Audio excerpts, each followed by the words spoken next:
So I was thinking for today, let's end it with our top 5 horror movies, because I already know. Top 5 favorite horror movies. Yeah, because I had that asked me last week, and I was kind of taken back because I'm like, oh shit, I never even thought about it.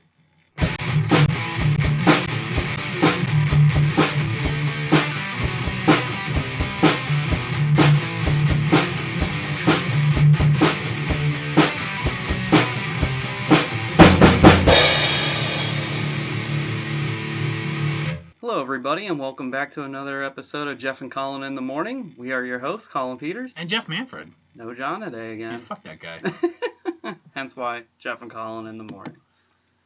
So, Jeff, what's the topic of discussion today?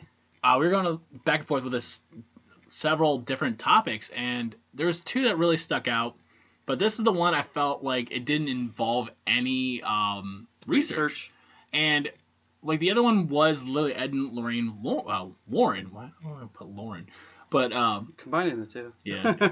But even with that, I felt like even with what we know, just from talking and reading, that I feel like there's more to it, and I felt like they would deserve the respect of us actually doing a little more research, because we can do a little bit and then be like, oh cool, and then be more of an objective thing rather than really a fact-based conversation, because I feel like they deserve a lot more through their time span as paranormal investigators and showing that real stuff is happening that causes some of this stuff. So that's why that one kind of got nixed right away. Not really right away, but it was more or less let's stick with something that we can talk about without actually doing a full research, which is really don't have a title yet, but it would be literally how we got introduced to horror and what it actually means to us. And I felt like that would probably be a better one for especially us too, because most of the stuff we do talk about is horror based. I'm yeah, we do we do go over and talk about drama, comedy, and action, but if you think about it in the long haul, blockbusters are going to be your action movies, your dramas, whatever, but you're not really going to have a lot of fun after. You might watch a movie let's say The Revenant. I thought it was an amazing movie. Am I going to watch it again? No, because it's a almost 3 hour long movie, really amazing movie, but I'm cool, I don't see the rewatchability in it. Because I agree. I saw and said the same thing about that particular movie, and there are movies like that in general, and even though there are a lot of dumb horror movies out there, we watch them anyway. Exactly, and that's the thing, I was thinking about as we were even spitballing the idea, and I'm there's a lot out there. Hell, I went back and rewatched Sleepaway Camp because I got to see a new perspective of it, and I'm I would have never even thought twice about it, because dude, I saw it once, 10 years ago? Wow, how old am I now? Fuck me. 15 years ago. And I was I didn't think anything of it. It wasn't until having someone else talk about it, and then talk about more of the behind the scenes and literally the little things that they pointed out that you end up seeing in the movie, then it makes the movie a little more enjoyable. I'm not going to say it happens every single fucking time. Listen, I'm all for the H.P. Lovecraft movies with Jeffrey Combs, Barbara Crampton. Am I going to praise them? Fuck no, dude. I saw Castle Freak once. I'm good. All right, watching that monster bite that poor woman's tit off was not. But that's the thing. Even with we're getting a lot more documentaries from the horror world because there's a lot more to say about it. You can go into it being there's so much behind what was going on that caused them to change stuff. I mean, even with the whole lawsuit between the Sean Cunningham and I can't remember the original writer's name, Victor Miller. That put a lot of hope to that whole franchise. That changed a lot. And I think finally he won, but... Who? Victor. Oh, okay. And I'm rightfully so, I understand why it's happening, but it's I could see why Sean was eh. That was a real sticky situation. It was... But Sean said that he owned... adult Jason? Was that how it worked? Essentially, and then Victor... Or he claimed that Victor owned only kid Jason, and Victor Miller was no, I claimed Jason because, it was your idea, but I fleshed out the character. Yeah. But I guess Sean had more to do with sequels. Oh, I don't know. I thought he was pretty much done until Jason Goes to Hell. I think it was the movies that made us. They talked about a little bit of that, and you could tell that even Sean was kind of salty about that whole situation. In the long run, I feel like now that it's done, we might get a lot more Friday the 13th. Like we just got the new Chucky series, we just got a new Scream on the way, and it shows that horror has went from being the redheaded stepchild to now starting to become mainstream, and it's already was happening, but it always went below the level for a while, and it seems ever since Ed and Lorraine Warren, I did it again, and The Conjuring and James Wan and Jason Blum has all started bringing it above the level, and it's actually you're getting a lot better movies, a lot better substance, a lot better acting. And I think that's what we're looking for, but we always love the cheese. Yeah, I think part of the reason why it became the redheaded stepchild was because of how they went the cheap factor. You know, they were cheap movies to make, and they could be made on dimes, and here all of a sudden they were making millions of dollars, so they said, we'll stick to the formula and fuck the script, it doesn't matter. And that's why you get cheesy acting, cheesy stories. Because, I mean, look at like movies like Halloween and like the original, and then the first Friday the 13th, and all like the, Texas Chainsaw is another one where the originals are always this pinnacle, and then it drifts so far beyond what they once were. And then, especially during the 80s, it was just crank them out, man. And then in the 90s, they kind of stuck with that too, where they said, well, we got like special effects and makeup, let's just put cool shit to see, and a story can like be pushed off to the side. Or sometimes a studio and producer interference will come in and say, oh no, they want this, they want that, and do you think this is scary? Well, maybe we should just put this in. And it's like you could take something that has a really cool story and it'll get pushed off to the side because the people who are bringing in the checks to make the project go say, like if they're watching, dailies, which are like rough cuts of the movie, and they just go, I don't know. I think you need to put this in here. Kind of like that scene in Ed Wood where he's talking to that one financer for one of the movies, and he says, I want this big explosion in the sky. And Ed Wood says, yeah, but it ends with Dr. Varnoff falling in the pit, and he goes, not anymore. That's kind of how some of those things go. Because even in the 70s, horror was a really well acclaimed genre. Yeah. And then it just drifted away, and I think part of it was because it just became a money-making machine, and they said, well, it doesn't cost too much, it doesn't kill the bank. I mean, even like current movies, I would say the one that probably was made on dimes was Paranormal Activity, and that blew up, and it showed that, like, yeah, horror doesn't have to be all the splatter effects. It doesn't have to be 100% jump scares. Like, if you can build the tension and keep it to a height, and then do a little bit of a jump scare, you can get it going. Where that, I think, was made for the price of, like, a cheap car, what, $13,000? If that, yeah. Yeah, so it shows that horror isn't all what it needs to be on $1 million budget. Like I said, back to action movies need that $1 million budget because you need all that crazy shootouts, the helicopter crashes, whatever. But horror is always going to be the one where, like you said, making it with dimes. Like, hell, reach in your pocket right now, you might actually be able to start a horror movie. Yeah. Especially now with the digital age. I mean, film stock in general was like super expensive. That was probably one of the more expensive things to get. Well, yeah. The funny story is, when they made the first Halloween, John Carpenter was the one who said, I want the most expensive film stock and the most expensive lenses and the most expensive cameras because at least it will give a higher quality to the product. Now we have these digital cameras that can do high resolution type stuff and have equivalent film quality or like the same sort of like pixelation and format, but it's still not. I mean, you can tell the difference between film and digital. Oh, absolutely. I mean, both are like beautiful mediums, but there's just something about film too that's just like, wow. It's got like a different tint to it. Like, no matter what quality the film is, you've got like this tint to it where digital's clear. No matter what you shoot, no matter what you do, even in a gritty situation, it's still clear. And I think that's what we're looking for. That's why, like, you've heard us talk about going to see a 35mm because that's what it is. It's the feel of it. Hell, I've watched how many 4K updates of horror movies, and like it doesn't have the same feel. I'd rather go see an original 35 millimeter over a 4K release. Problem with those 4K releases too, it looks like they're being projected at 60 frames per second instead of 24, which is different from what our eyesights are normally used to. That makes sense. I also noticed some 4Ks also change some stuff, like add new sounds, or like maybe they add like a little more like color that, I don't know. Like I noticed it in Batman, and I was like, because I've seen that movie over hundreds of times, and I was like, no, that's wrong. That's not right.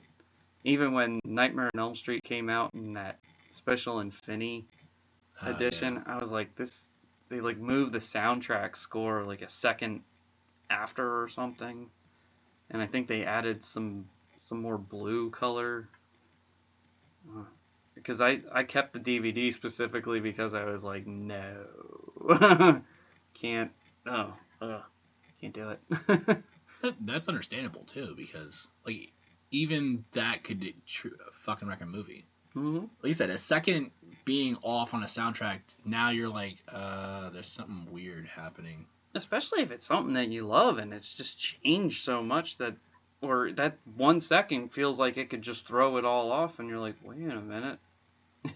Like, especially when, like I said, you're so accustomed to it that all of a sudden it just stops and changes. It's almost like a whirlpool going one way, and then all of a sudden you change the current, and you're like going against it, and you're like, whoa. You know, you're getting ready to go on a roller coaster, and instead of going down after you go all the way up, you make a left or a right, and you're like, is this how it works? Yeah. It's not, you know, it kind of like takes that thrill away after a while. I guess if you're watching it for the first time, it would be different, but I don't see what purpose that serves. I know, like, the cliche motto is a film is never truly finished, it's abandoned. But I just don't see Tim Burton really, like, messing with Batman. Like, oh, I gotta make this smoke in the museum look purple instead of just gray or something. And, like, change these sound effects, like, when he shoots his grapple hook or whatever. I'm like, I don't know.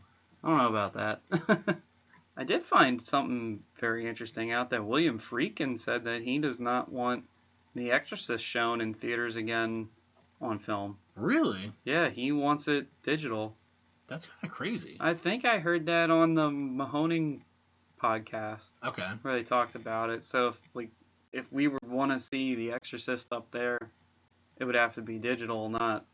Oh, that kind of sucks. I know, because I'd want that old, 35. I mean, that's the place to do it, especially for us around here. Oh, absolutely. And plus, that movie would have, like, I guess a totally different feel.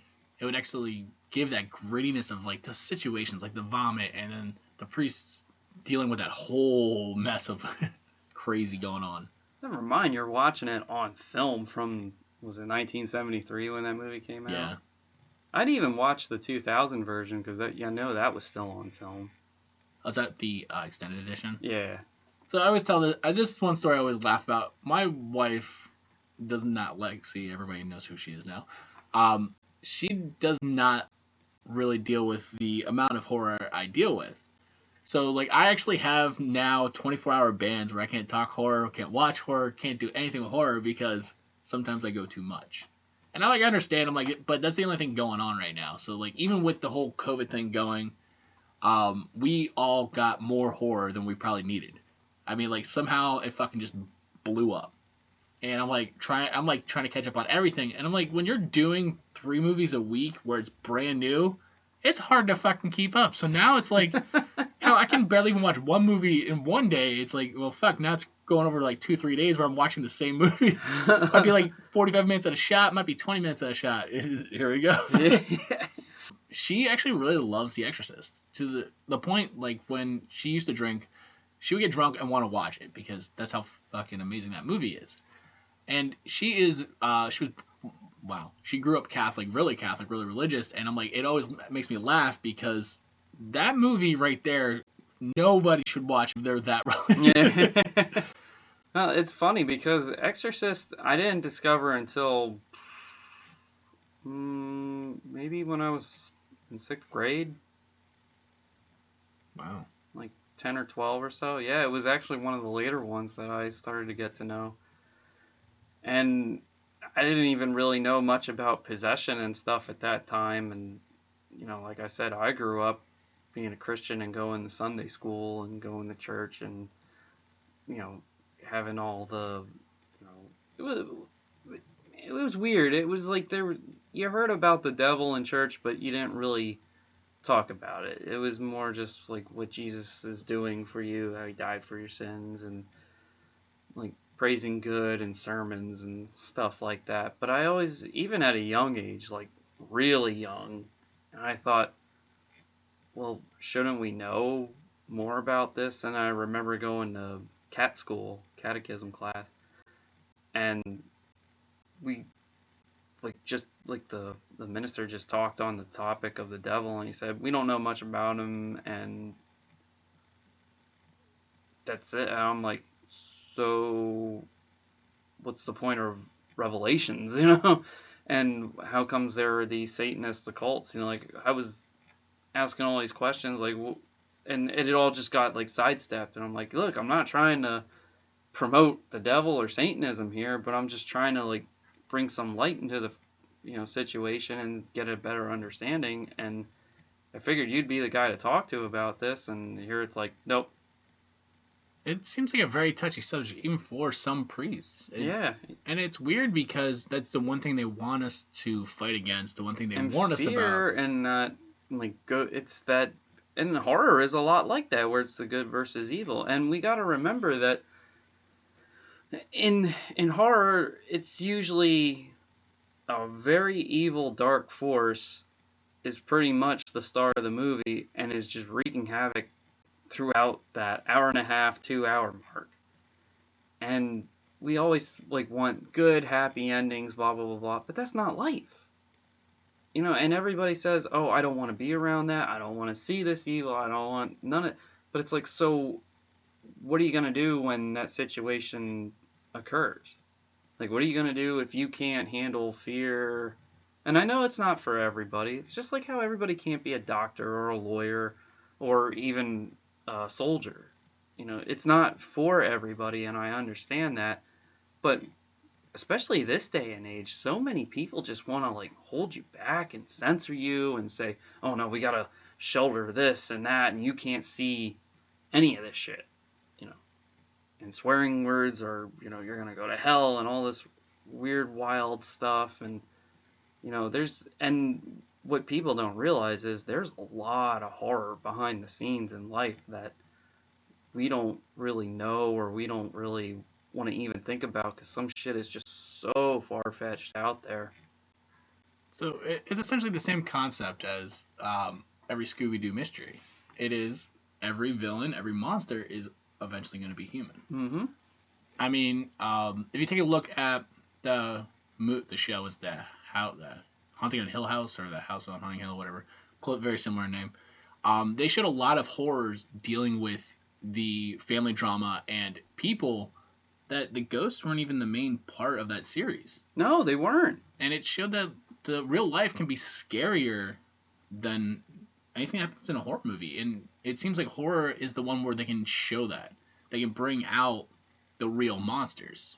I mean, we've got millions of series right now that are showing that, and I'm glad for it. But at the end of the day, life is really gritty and scary and frustrating. Yeah. So why make it harder on ourselves? And that's kind of another calling of horror, is it's a warning of don't do this, don't do that kind of things in certain areas. Or you even get guys like Wes Craven who bring a philosophical twist on how would you react to somebody like Freddy Krueger murdering and having sex with your kids. How would you react to it? And then he gets arrested, and then he's set free, and it's all because something wasn't signed properly in the search warrant. And it's you'd be pissed as fuck too. You don't fuck with kids. Absolutely. I don't give a damn what anybody says. And I've preached and harped on this show, and I mean, you can say I got a big heart or whatever, or I'm just a softie, but at the end of the day, no matter what, you just don't fuck with kids. I mean, from abuse at home, feeling like you have ownership, humiliation, using them for financial or, attention gains, nothing. You just don't fuck with kids. And, our job is to, like, protect them, raise them strong, try to get them to be independent, and be better people than us, essentially, and better people in the world. And some people, like, I know some people that just say, like, fuck my kid. And Really? I was like, yeah, I know. Fuck And outta I'm here. just like, so, like, what would you do in this situation then? Just be like, oh well. Tell you the truth, they probably would just go to the news and then put on the sob story. Oh my god, what am I gonna do, my kid? Oh, you gonna give me a book deal though? You gonna pay me $100,000 for an interview? I mean, that's a horror movie in itself right there, where this situation can happen, and then have parents nowadays just be like, oh yeah, this happened to my kid, but I'm getting paid for it. Like you said, it's a Fucked monetary gain. Yeah. And it showed, like, yeah, that person may have been the monster, but the person now making money off it could be even a bigger monster. Mm-hmm. I mean, even if you look at the whole situation of Scream, where Gail Weathers is making money off everyone's murder, and that's essentially what pissed off, I keep wanting to call her by her real name, Nev, but Sydney, and it really showed that people will use death as a way to make money. Oh, absolutely. We see it all the time. Look at all the O.J. Simpson books that are out there. It's like ridiculous. And then the movies, and I don't think he's getting anything for it, and rightfully so. But how many more fucking things do we need about this shit to just be reminded of it constantly? Yeah. And what new stuff are we gaining from it that's not just made for a Hollywood production? Yeah. And then you get things like Texas Chainsaw Massacre and Psycho that are inspired by real life killers and their split personalities. I mean, I've said this story before because I worked night shift at a convenience store where I said, I'm pretty sure I met a serial killer, especially working there. Yeah. And I've been up in New York City, and there's so many people that just walk around, and it's like, I'm pretty sure at some point in our lives, we've all just met some fucked up, crazy serial killer and don't even know it. Yeah. It's probably it happens a lot more than we all realize, because you walk past how many people during a day, in your life, even during a week. I mean, not so much now because everything going on, but just in general, like, this doesn't sound like a stereotype, like, even at a horror movie convention, yeah, everyone's there enjoying themselves, but at what point is there somebody there that's hunting? I mean, like, any convention, like, but that's a stereotype. I literally just pulled a stereotype, didn't I? No, not really. I mean, it could be the same thing. Like, look at the school shootings. Do that. I mean, it's kind of like along the same lines. I mean, it's basically shooting fish in a barrel. And same with like the movie theater shootings there for a while. I mean, that was a big thing. But I think, not to get too political, but I've said this before, that I noticed that after a lot more movie theaters had shootings and people were bringing concealed carry, a lot of that movie theater shooting stuff shit just stopped because people were bringing weapons in to protect themselves in case of shit like that happened. In schools, you don't have that, so yeah, it's easy target, really. It feels like there's no protection.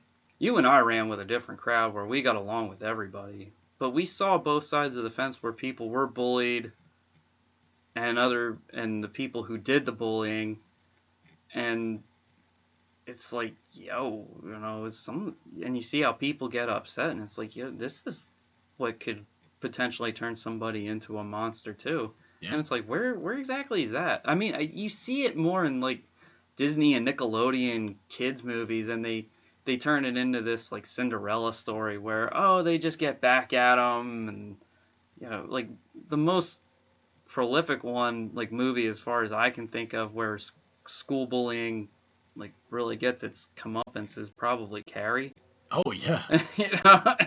And I'm like, yeah, and it's along the sci-fi horror route because she has telekinesis, and there's a perfect example of somebody from a broken home with a messed up mom, and she has really no outlet, except maybe her one teacher or guidance counselor. Yeah, it depends on what version you see. Okay. And so where's this person going for a release? At some point, that's just gonna crack, you know. Oh, absolutely. Even like at that point, like when spoiler alert, when she ends up killing the whole prom essentially, you almost feel it away like it was righteous because the amount to the well, I should say the extent that she was bullied, like, and nobody was really giving a fuck about her because she was the misfit, the outcast, and no one gave a fuck about her. Yeah, dude, they bullied to the point where they end up killing a guy because the bucket falls and the blood sprays her. Yeah, they killed him first. She turns around and sees the whole situation happen, and now she doesn't know how to react. And knowing that she has telekinesis, how the fuck are you gonna react to all the emotion? Because it's based upon your emotion. So she's now upset, scared, and she's getting more frightened because, oh shit, all this stuff's now coming to light. Yeah. And yeah, that's also some of the things that we're not taught in school. Is like, I think some things important in life are self-defense, and we should know in things like church about the devil and shit, dude. The battle of good versus evil has been told since like the dawn of time, and artists that was like their main thing to paint was, you'd see so many paintings of angels and demons and devils and all sorts of like, here's heaven, here's hell. Well, even in remember Batman v Superman, Lex Luthor painting. says, you know, that painting, it should really be upside down. That was another one that was like, see. But that's a different subject too, because like if you look at that movie alone, we're gonna talk about this hot second.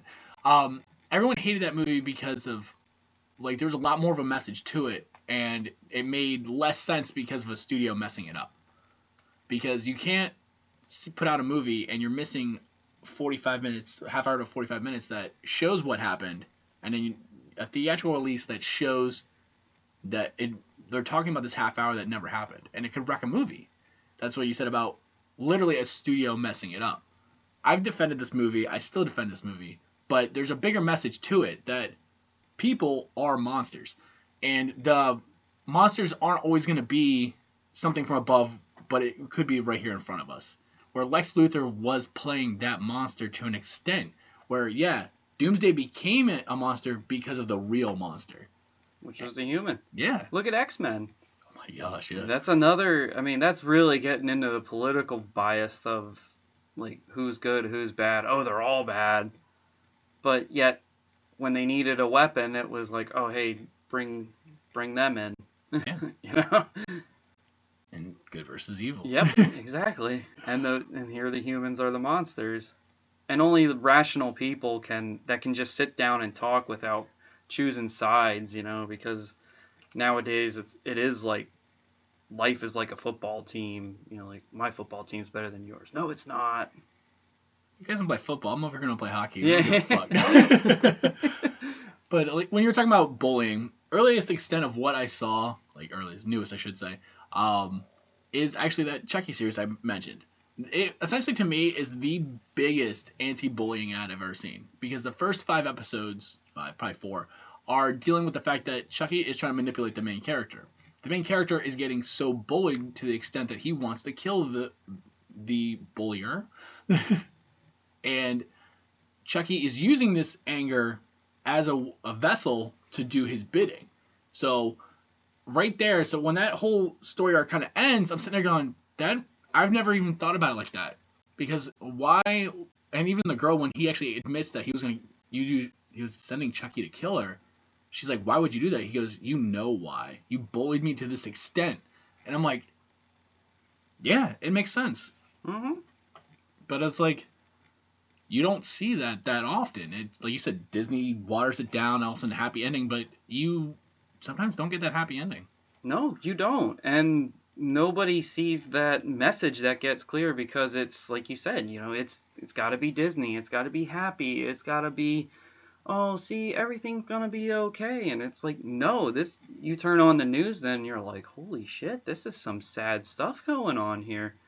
And some people who, like you and I, will watch it and say, oh shit, well, it's kind of like in Chucky or, or whatever. Some people might hear and go, isn't it that bullshit, hard killer doll movie or something? And it's like, yeah, but, if you gave it a chance, you'd realize that it's not all fucking stupid. Yeah. And there's a lot out there, like, you could just, I'd say, let's say 70% is probably your dumb shit. There's that 30% that literally could sit there and, like you said, just has a bigger message. And it could show more of what's going on. But they can't blatantly go, well, here you go.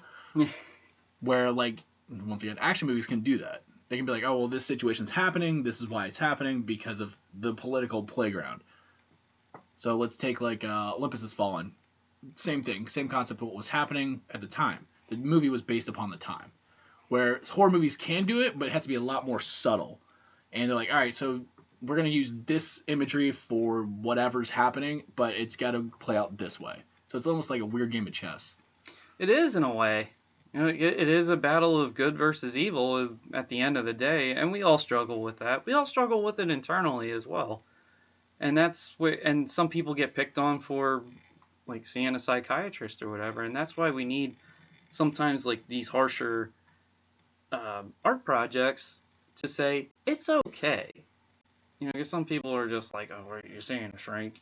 I'm like, fuck, I've seen therapists before, and I'm not afraid to say it. Now, I've also been somebody who's been fascinated by psychology and that studied things on my own, and so I have no shame about it. I have no shame about self-improvement, because also I enjoy lifting weights. I try to keep my body and my mind in shape. I'm always interested in learning other things and trying different things and just maturing as a person more. Doesn't mean I'm perfect in any way, shape, or form. And I know that's not for everybody. I also have an artistic, creative mind.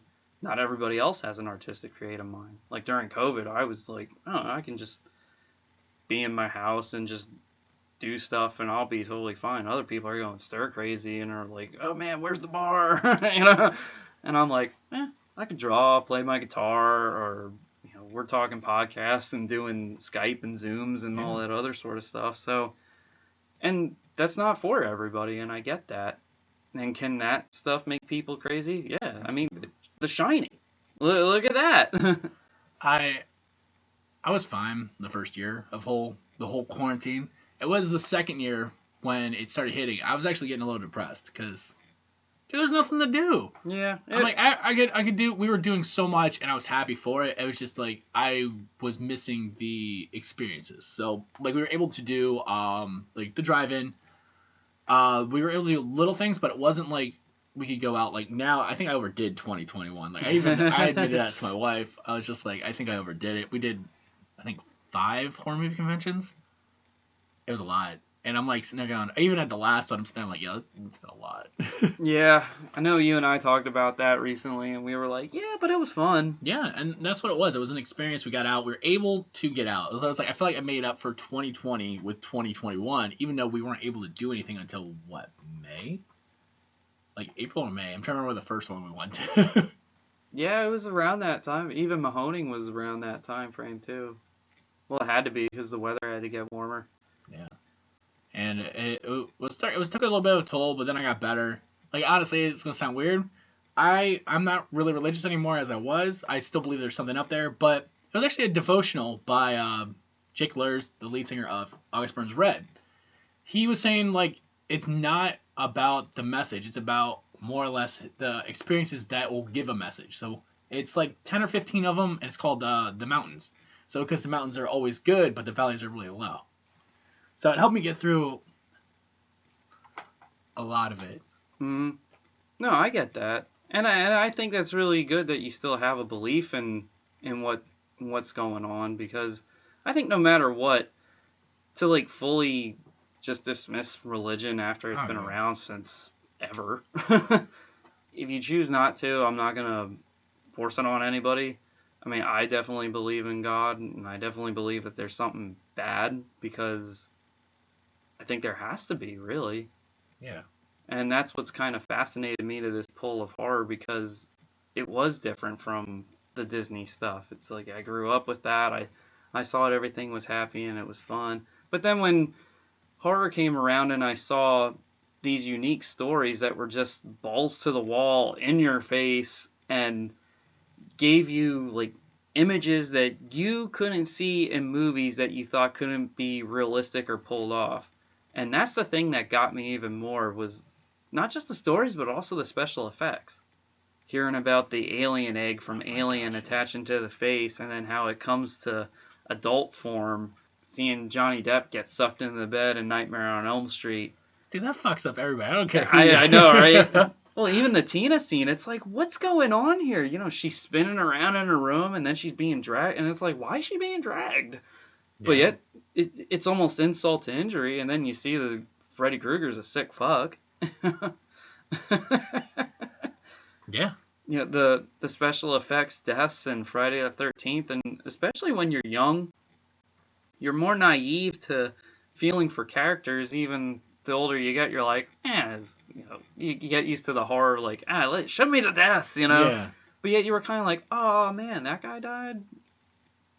I mean, like, even as we were getting older, it's so funny. Sometimes you start rooting for the killer, and because sometimes those kids are that fucking awful.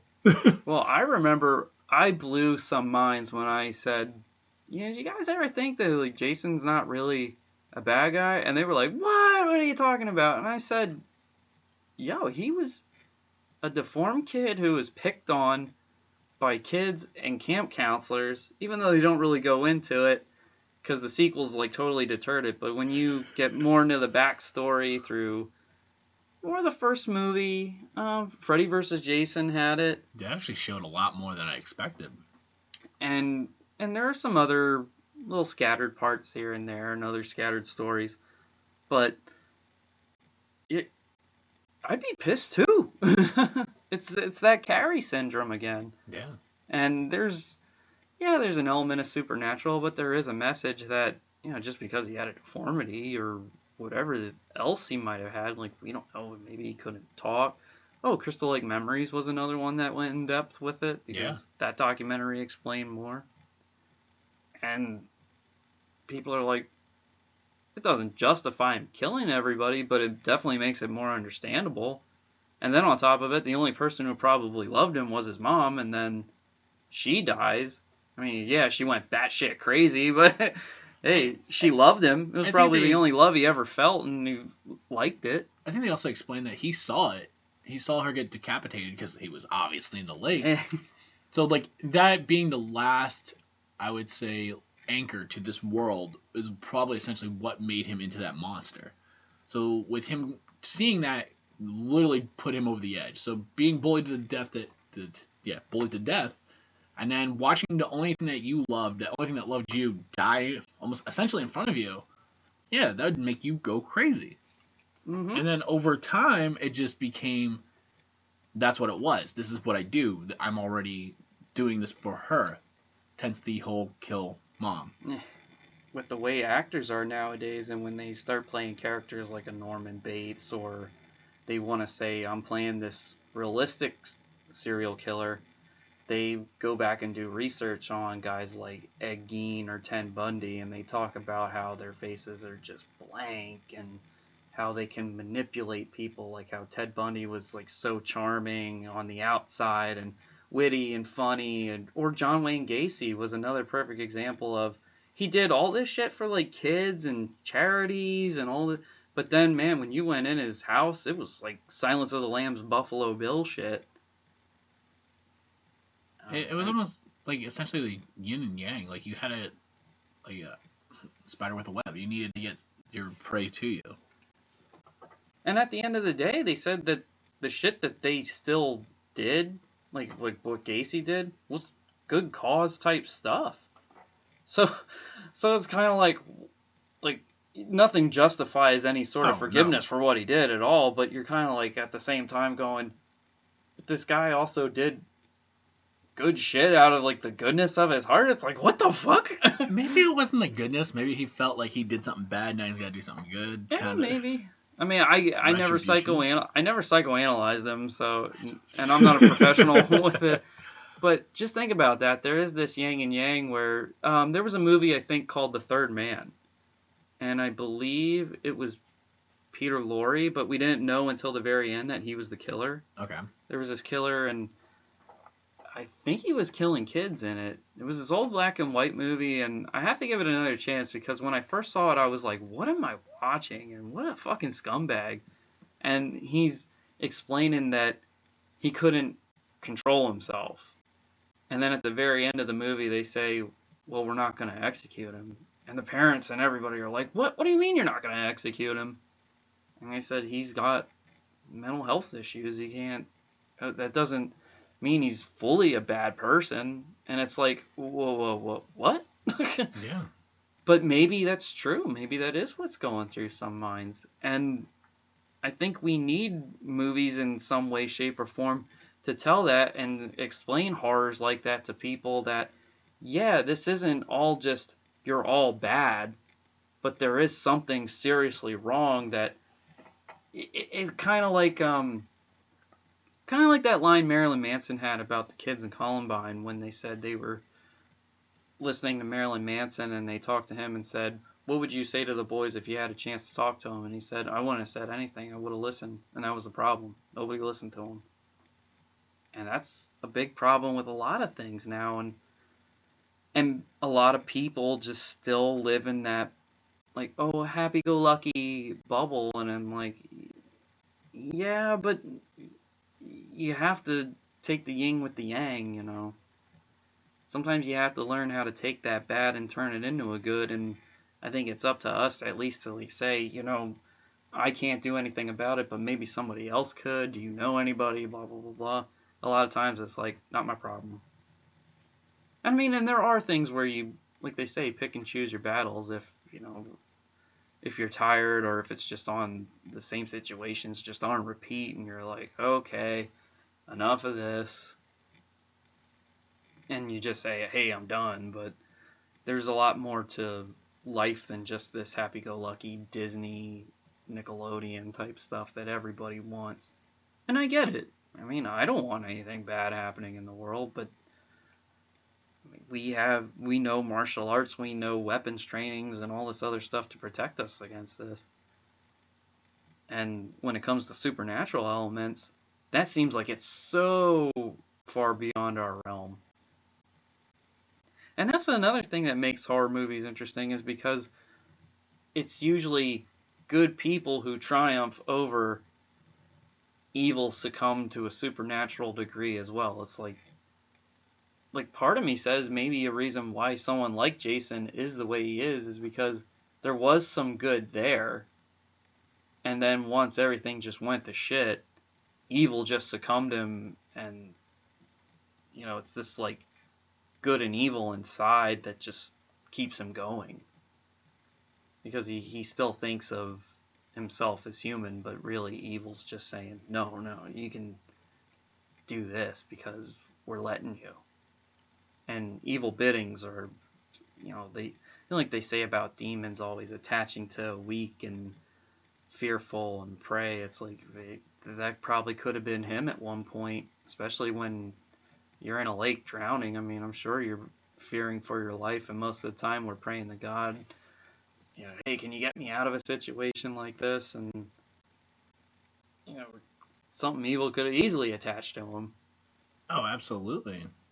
And it would explain down the road, like, why he's able to withstand the amount of damage. Yeah, exactly.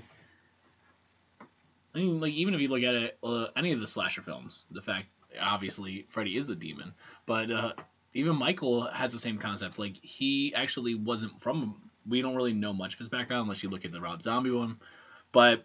And it's a totally different background. Yeah. He might have been a good kid and just something took over. Like, they kept calling it the evil. Like, even Dr. Loomis said that.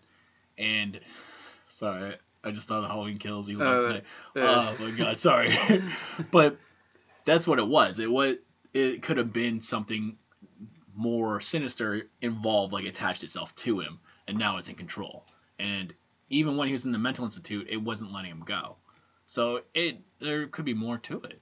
Like, yeah, we only see the slasher part. We don't see the behind-the-scenes part. Yeah. And that's part of the mystery as to, like, what's going on. It leads you wanting more. And some people want to keep it vague. They don't want to know exactly what it is, or it could be a Rosemary's Baby or Oh my Omen God. situation for all we know.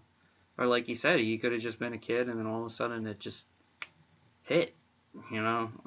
Yeah. Seen Rosemary's Baby. I feel like that movie's overrated. Oh, well, I agree. I've said that the first time I saw it. I was like, oh, God. I watched that one and the remake back to back while Lex was pregnant, and she goes, "Why the fuck?" But so, like, as we're talking about a little bit of childhood, what was your earliest memory? Like, what was that you remember watching a horror movie? That's a really good question because I watched a lot. I remember what really got me into horror, believe it or not, was I mean, I've always been a fan of Halloween, but I don't think like when I was really young it was my favorite holiday until, and it's gonna sound funny, but Burger King actually had toys of the Universal monsters, and I remember getting them and being so, I got Frankenstein's monster, and I was so fascinated by it and the way my dad was telling, actually, that's not Frankenstein. Frankenstein's the doctor. That's known as the monster, and I'm like, really? And then I'm looking at the posters because posters also at that same time fascinated the hell out of me. They still do. People don't realize how important movie posters are, whether it's art or photographs, and most of the posters now fucking suck. You know, they don't really use them a whole lot to promote the movie. It's all about the trailers more now. I mean, there used to be a time where we would just go to movie theaters and be like, okay, what's coming soon? Yeah, it was And the poster art. and like I remember, like, is anything with like a new Batman movie coming out, and I would see the poster for Batman Begins when he's in the clouds with his head down. I'm like, it's coming, you know. I was like, oh my god, shit like that. I missed that. That was a lot of fun. But I think having those toys and learning about them, and I don't even think Blockbuster really had those old movies on VHS either for me to grab. So it was like whatever clips you could find and documentaries, I was just like really interested by them. And then I remember the more that Halloween would come around and I would see these characters, and I remember Jason and Freddy more, just because they were still like at the height of our childhood yet, even though the franchises were weaning down. But I was like, why is this hockey mask so scary?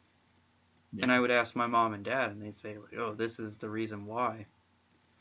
And my dad was the one who would tell me about how he saw Friday the 13th Part 3 with my mom on a date night and told me about how this guy was like so powerful that he could pick this dude's head up or pick this guy up by the head and squeeze him so hard that his eyeball popped out. And I was like, really? I gotta see this, you know? And then like in a movie, I'm thinking so the guy's eye pops out. And then they got into the origin story, so I guess at some point they saw the first movie. I didn't know Halloween until The Crow, because I saw the preview for Halloween 6 on The Crow VHS, and that's how I got introduced to Michael Myers. And at that time, it was the sixth movie, so I had no idea what Halloween was. And then Freddy Krueger was obviously a big one because you'd see all like hockey masks and Halloween shops, and I loved going into Halloween shops as a kid. I remember also watching Predator at a pretty young age. Even the first Terminator, because, you know, like we said in our Terminator episode, that was like a slasher movie with that slasher element of oh, he keeps coming back. Oh, it's like kind of like that old Universal classic monster where, oh, you think he's dead, but no, he's not. It was like, wow, this movie's really good. And I knew of Freddy Krueger from the images and costumes and the glove, and I didn't see a movie until it was on TV, and my mom said, oh, this is a Freddy Krueger movie. And I was like, oh, and it's on TV? All right. So I sat down and watched it, and it was the first one. It was probably the only movie that I remember, I think, that I saw the first one in a series first. And that one scared the shit out of me the most. And it was after the bed sucking scene, and Oh my god. And I just said, yo, I'm done. And Yeah. that's how it really got started. But just seeing the special effects and the makeup and the costumes and the death scenes, I just said I want to see what more Hollywood can do, because I remember my dad saying this is just what Hollywood does. It's costumes, it's makeup, these are special effects, and watching documentaries on TV, like on Entertainment Tonight or wherever, where they would say, this is how we did this and we did that, and it just like captivated me. Like I was just so drawn in, and horror movies did that, and they did it more, and I was so fascinated how it was a good versus evil, and it was almost like a comic book movie without it being a comic book movie too. It was just in the horror genre. And also being in the Tim Burton's Batman, it was that's kind of horror in a lot of ways as well. And the ironic part is with that, it's the lighter looking, colorful character is the villain who's really dark, and it's the dark character that's evil looking. I mean, let's face it, if you actually, like, depending on the way that movie's shot and lit, especially when you see, and I've said this before to so many people, that Michael Keaton's suit is probably still the scariest. Like, when it's well lit, it doesn't really look as evil and scary as it does, because you see the rubber and the latex more. But when it's lit a certain way, and if you look at that first scene where he moves pieces of the Batwing and he's coming out of the fire, if you notice the tips of his ears are kind of pointed inward a little bit, and he has smoke coming out, it looks like some demon from hell coming out of the fires. And the other irony of it is he's walking into a cathedral afterwards. That is fucking perfect. Yeah. And I loved it. I just love that imagery, and just like something also about seeing cemeteries and tombstones. There was like a weird morbid beauty to it, and like even throughout like the sadness of it, seeing the crosses with them, it was almost like a sign that things are okay, because, like I said, of going to church, I believed in God and I believe in Jesus, and it's like they're with them now. So even though this tombstone can age and they're not with us and their bodies are decaying, they're still at peace and everything's okay. And you can take stuff like Tim Burton's Nightmare Before Christmas and see those cemeteries and how they're just so like oblonged and out of shape, and it's like a different twist, but there's something really beautiful with it, especially when it's lit in the moonlight, because when you have these like really beautiful moonlit scenes, things just look so incredible at night that at day everything's just kind of like what I was saying about Michael Keaton's suit. It's one thing to like have everything well lit, everything looks normal, you can see, but you don't know what's lurking behind the shadows. And when something's well lit and in a different sort of way, you're adding more art to it. And there's a real beauty in darkness that we don't see because people tend to stay away from it. Like I said, Disney, Nickelodeon, happy-go-lucky, blah, blah, blah, blah, when that's not the way it is, We're awake during the day, but we sleep at night. Yeah. Ever since then, I was just so drawn to what's this movie like? What is this other like horror character? Like, what's he gonna do? Like, as stupid as the movies are, it was like, what's the leprechaun gonna do? Like that's actually interesting. How many more people can Chucky manipulate? What kind of deaths are Jason gonna do? How's he gonna die? That was the other thing. Like, what is actually gonna fully kill these characters? Apparently nothing. Apparently, because Hollywood just says dollar signs. And the funny thing is then, because of like wanting to ask questions in church about evil and stuff like that, I was more curious about it because it's like, okay, I want to understand it, and how do you defeat it? And it was basically like, well, just don't do it. But what if it gets you when you don't want it? What if it approaches you when you can run away and it still follows? Like, maybe that's where a movie like It Follows gets the good reviews that it does, because, like, yeah, it's got this corny concept of you have sex with this person, and like you said, Jeff, it's like an STD monster. But it's the fact that there's this evil that's just following you when you don't want it there. And even though it was a safe act, however you look at it, it's still going to be there. Just like how, look at Die Hard, wrong place, wrong time. Yeah. Anything can fucking happen, and it's almost like we need to be prepared, or how are they going to get out of this wrong place, wrong time situation. And like I said, costumes, special effects, and makeup. And as corny as some of those movies, like some of the H.P. Lovecraft movies, back in the 80s are, like From Beyond, may not be the greatest, but I'll tell you what, that is still had some of the coolest special effects in that movie. Dude, the monsters alone. John Carpenter's The Thing, that's always going to be a big standout special effects creature movie. I mean, even that one is kind of scary because of the unknown. You don't know who's actually the monster. And that's a biggest metaphor for life. Exactly.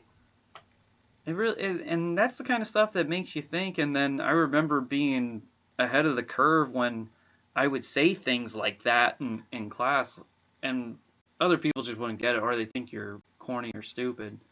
It reminds me of the time I was in a marketing class, and I was talking about it was something about certain celebrities, and I said I think we give celebrities a little too much credit, or people who donate too much credit. Like you just don't want to. Everybody's so happy that, oh, this and that person donates all this money, blah blah blah blah. They can do no wrong.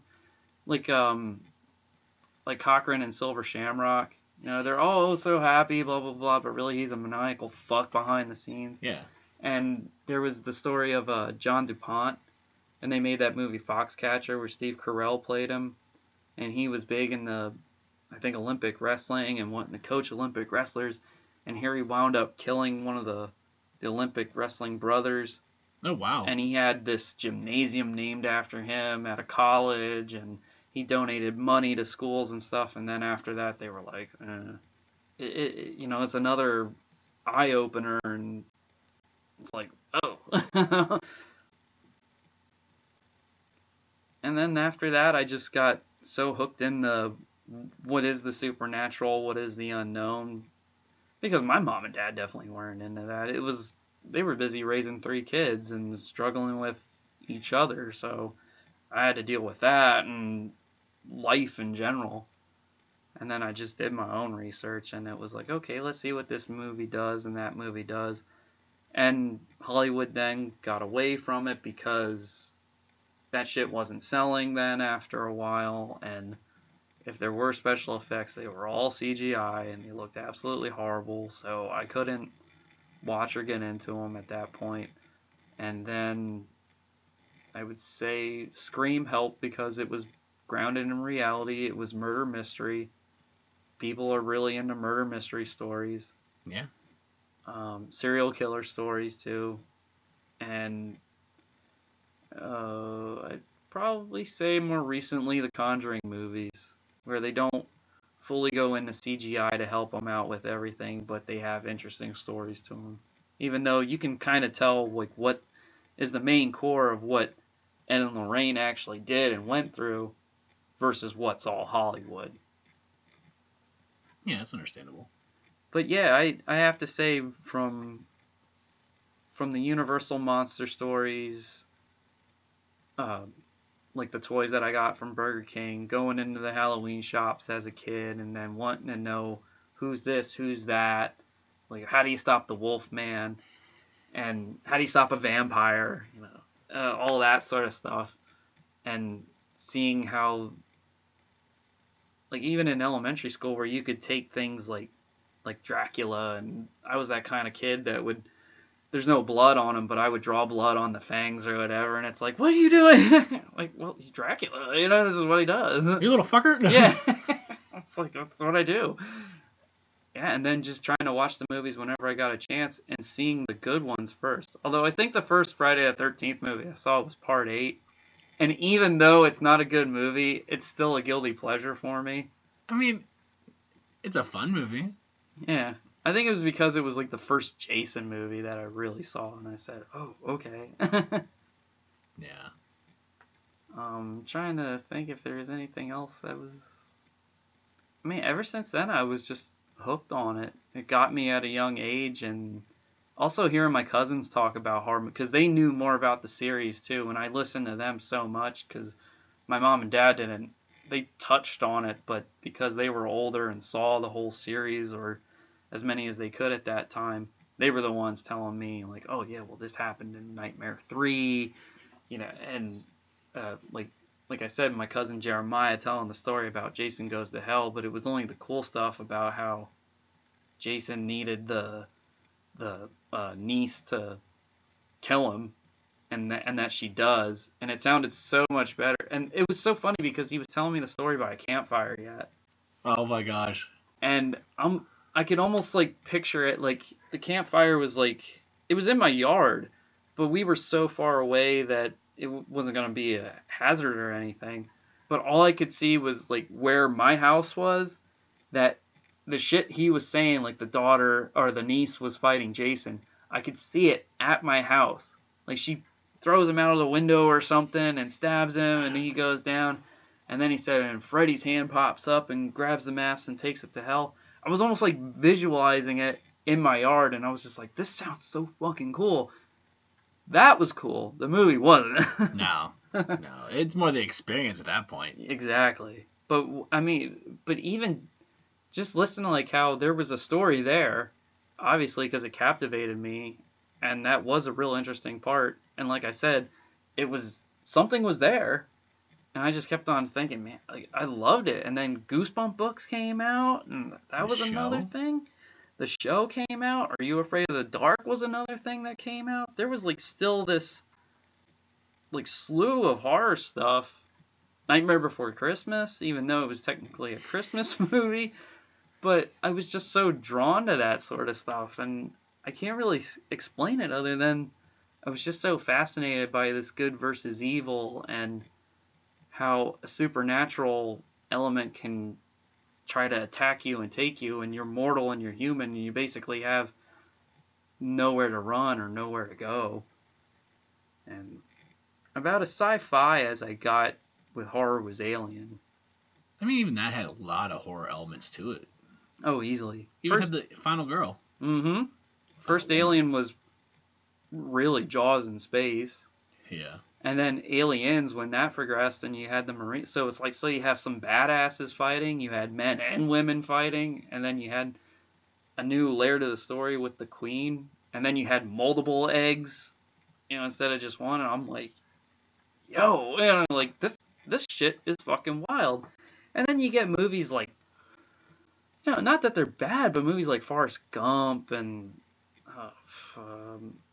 Kevin Costner's Robin Hood, and they're cool and they're fun, but they just didn't have that, like, I don't know, I just didn't get into I think it's that when you have Hollywood and you have movies, go the whole 9 yards and bring in special effects, make it look real, make it look practical, make it be believable, and have people sit back in their chair and go, wait a minute.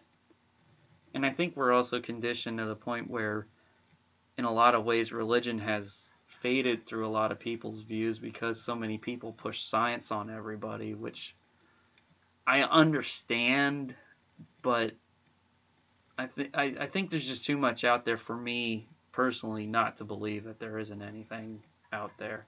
And if there's definitely good, then there's definitely bad. Yeah. So, you, Jeff? Some of the earliest memories I have is actually very similar. Really?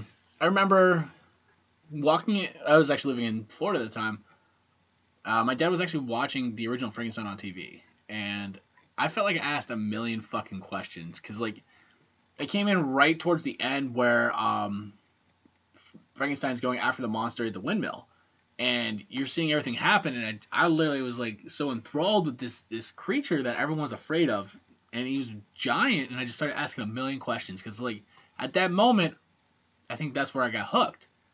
But there's another one where I'm sitting there watching Jaws with him, and there was another, same thing, I asked a million fucking questions.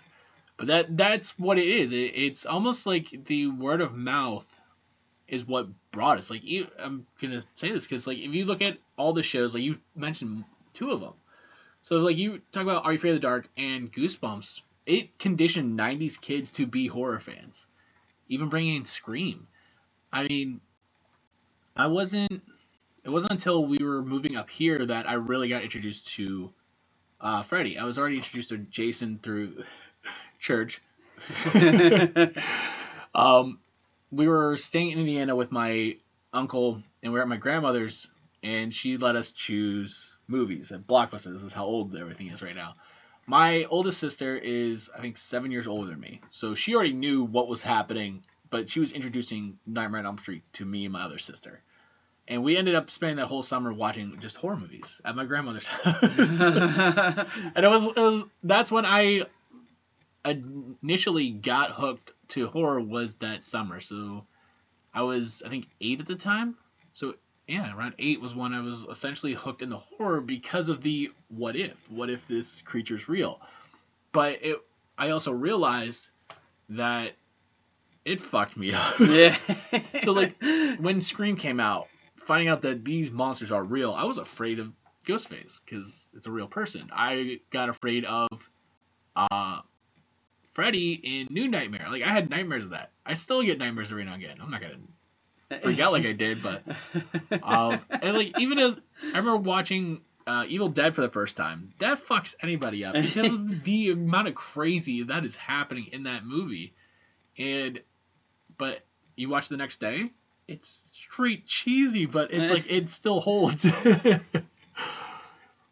But that's what it is. It's like we grew up with almost a horror background, and no one realized it. And we are the product of 80s horror movies, because even when we were old enough to see it, it was, like you said, still fresh.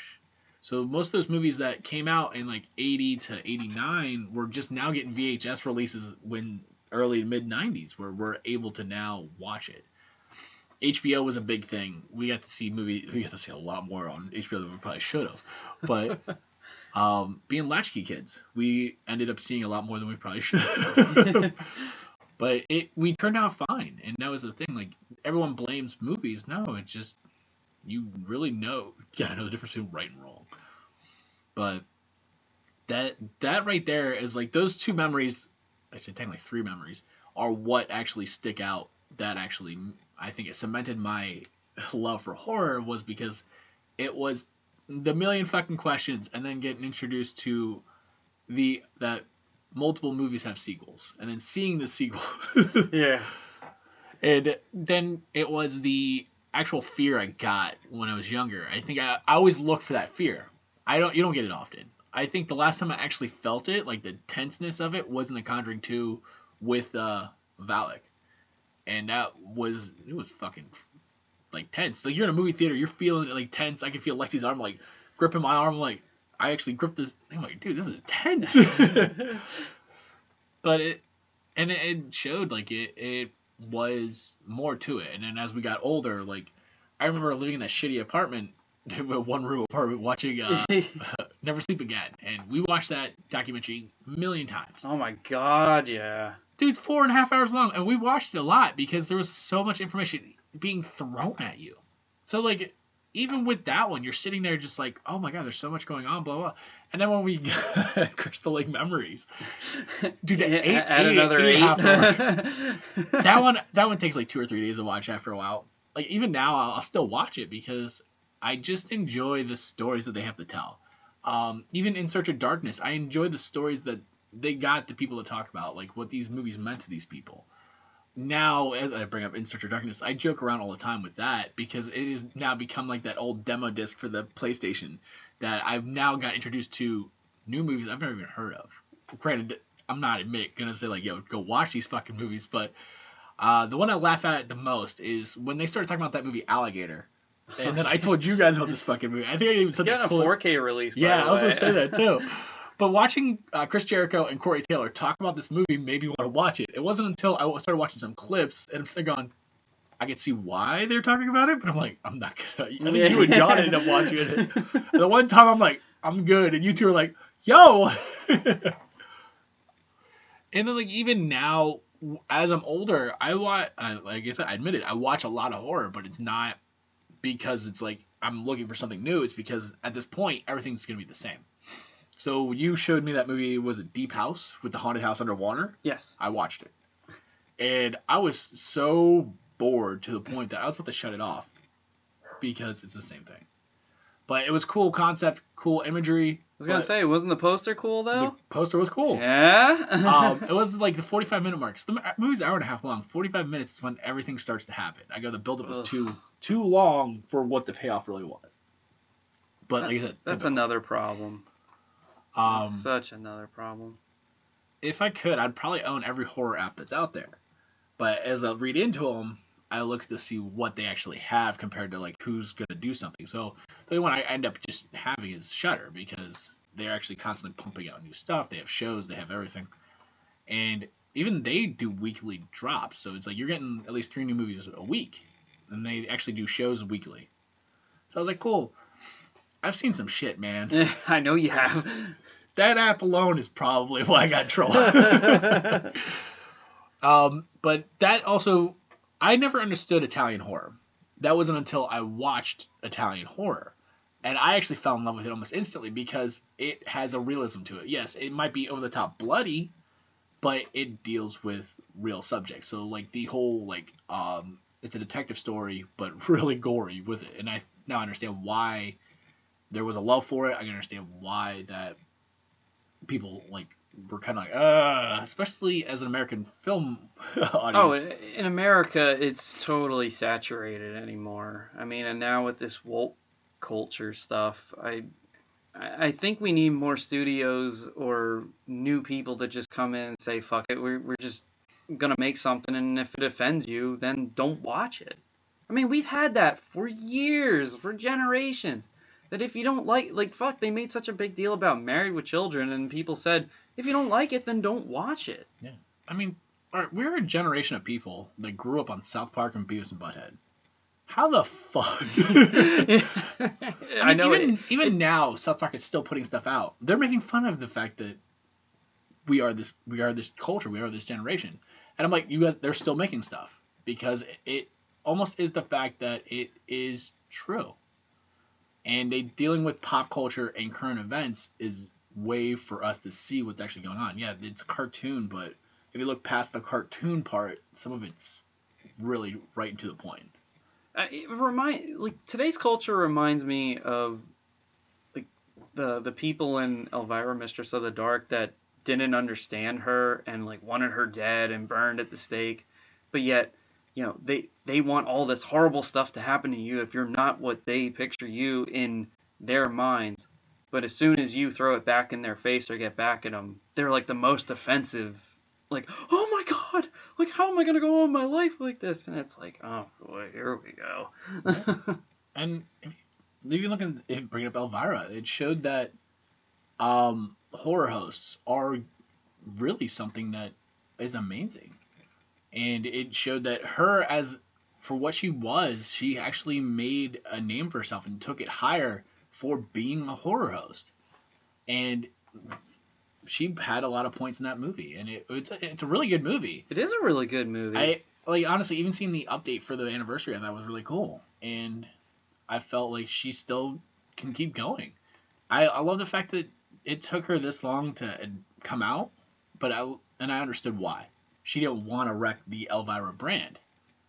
But I'm like, in the end, we all still gonna love her. Oh, no yeah. matter what. I remember when I saw it, I was just like, oh, alright.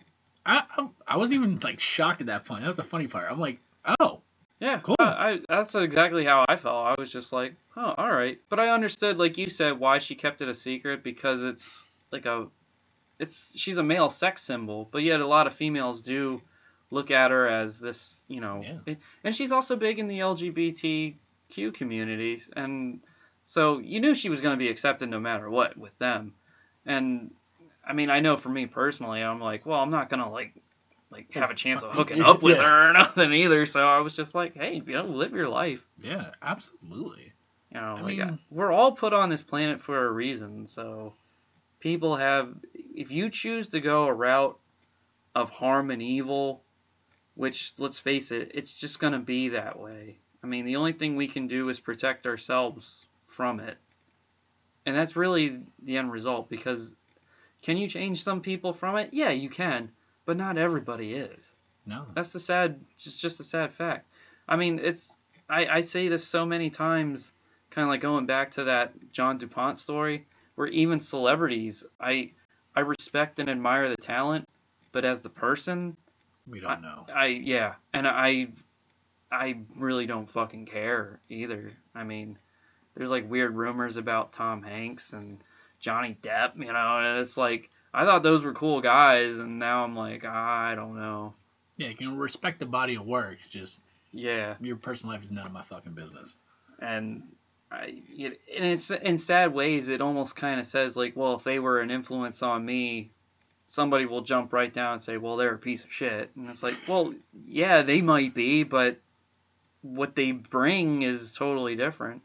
I mean, I have an opinion on Arnold Schwarzenegger more the older I get, but does that mean he's not going to influence me to lift weights anymore? Dude's No. fucking huge.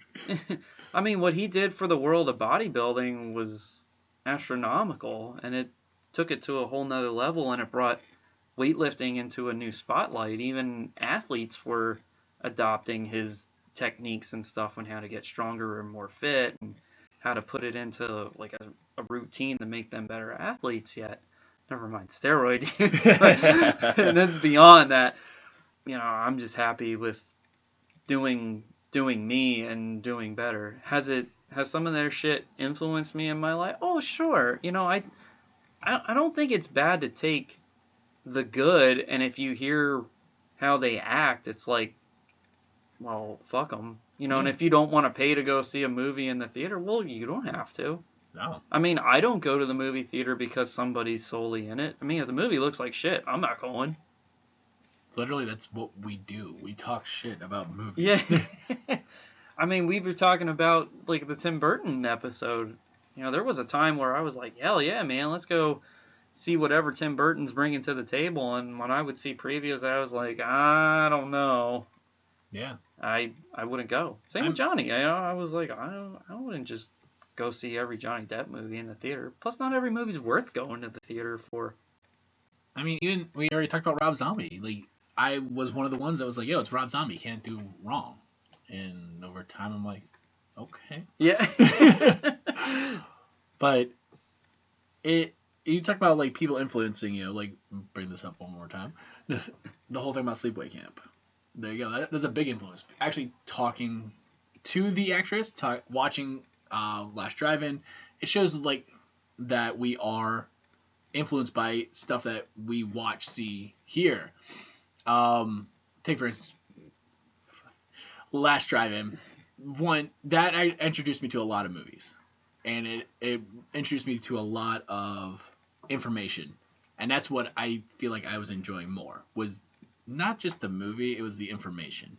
And I think that's why as we are getting older, it's not the movies anymore, it's the behind the scenes stuff. So that's why I think we love documentaries. That's why we love the shows like the horror host, the Last Drive, and everything like that is just going to show that we as people growing are more having fun with the information that we're given than what's actually just happening. Like, we've seen movies millions of times, but when you hear something or see something that like's cool and you look it up, you end up finding out that this is actually why they did this.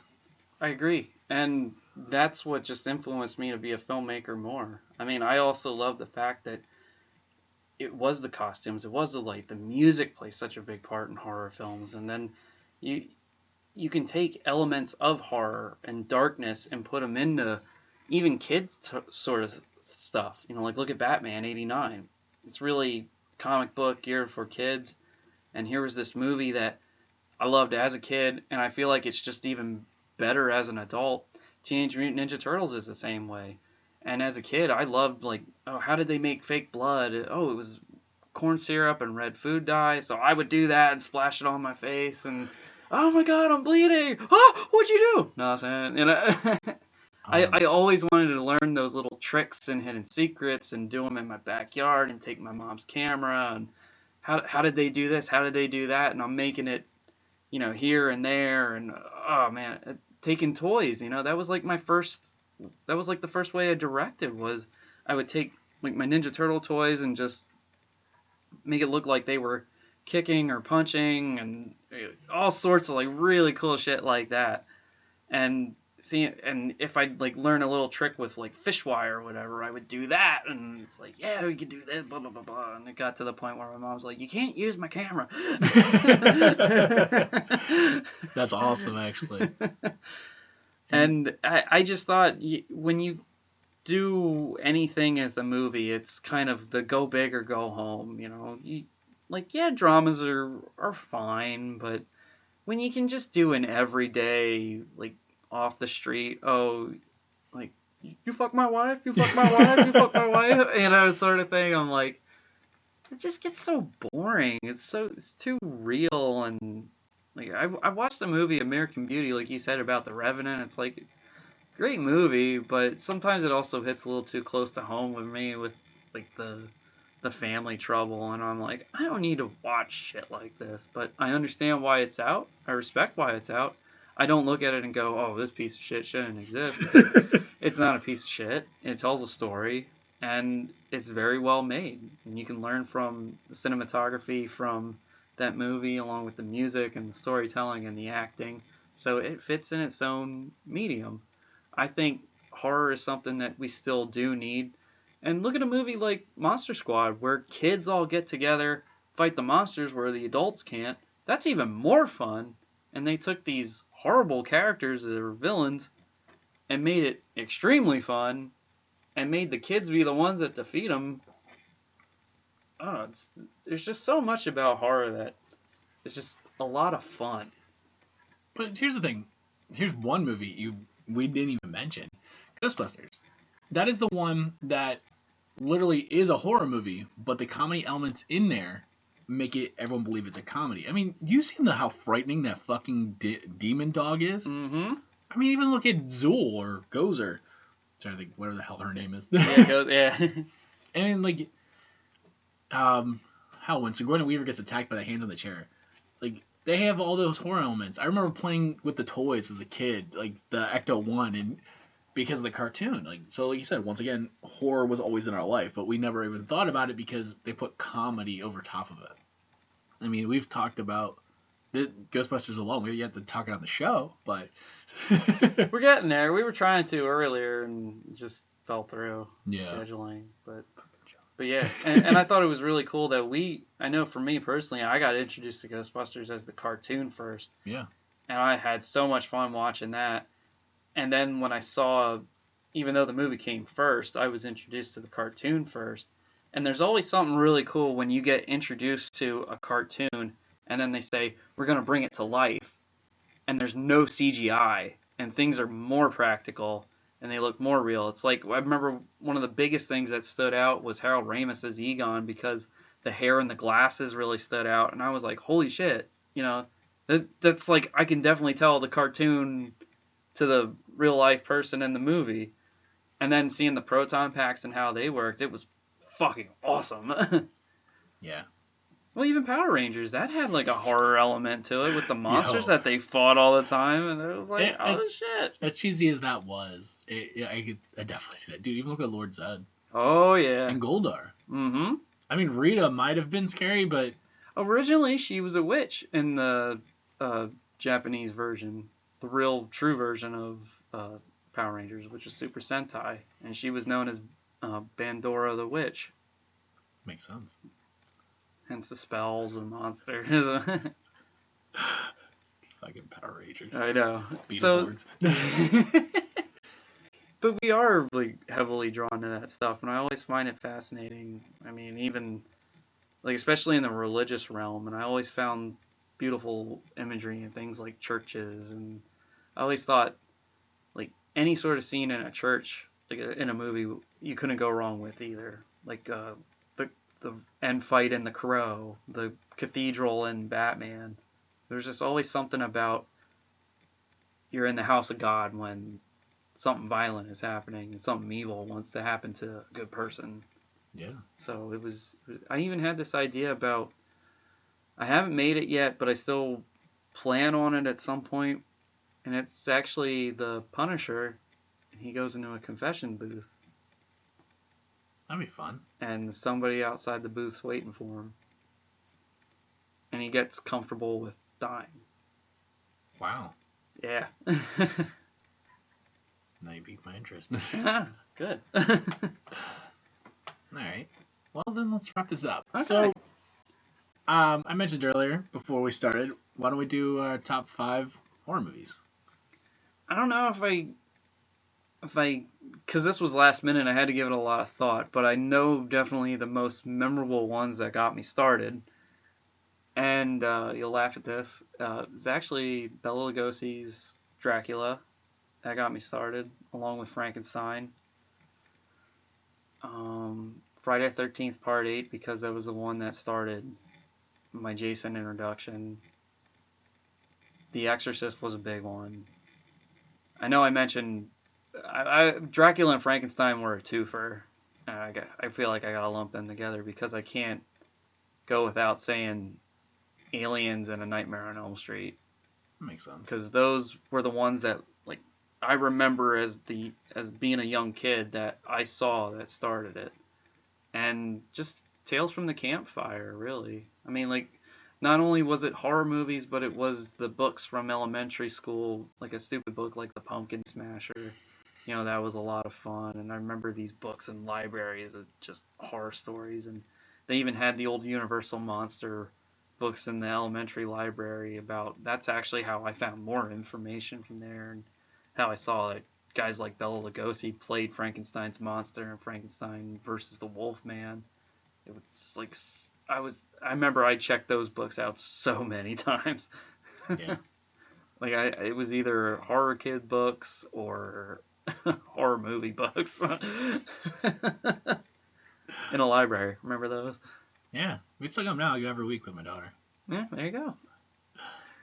But even like it's not top 5. Like I pretty much rattled off the most memorable ones, and like I said later on, it hit me when I first discovered it. But Exorcist was easily another one, given my religious background. Makes sense. So yeah. Wow. Honestly, like my top 5, like, because honestly, this question was actually posed to me last week, and it didn't dawn on me we should have brought it up until literally right before we started.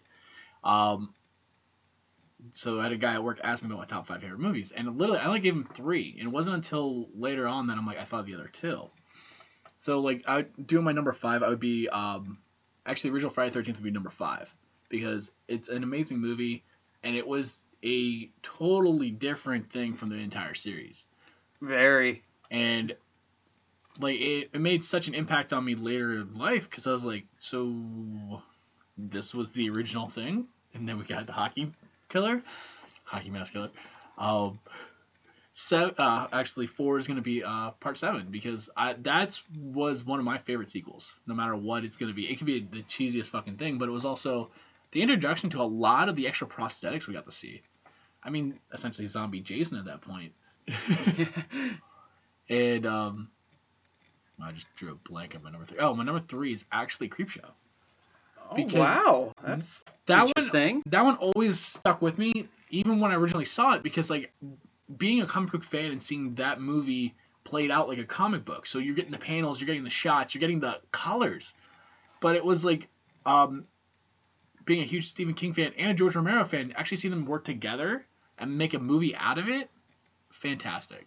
And plus, you can't go wrong with Tom Savini. Oh, yeah. Plus, Tom fucking Atkins. Absolutely.